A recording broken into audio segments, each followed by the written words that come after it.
The Ethiopian Muslims, after 7 or 8 months, have returned to the front line.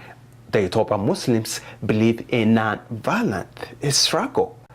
The Ethiopian Muslims protest against the Ethiopian government last Friday over there in a country, and right here in the United States in front of the Ethiopian embassy over here in Washington, D.C. You are watching Billy Suma Show right here on YouTube.com. Thanks for watching Billy Suma Show.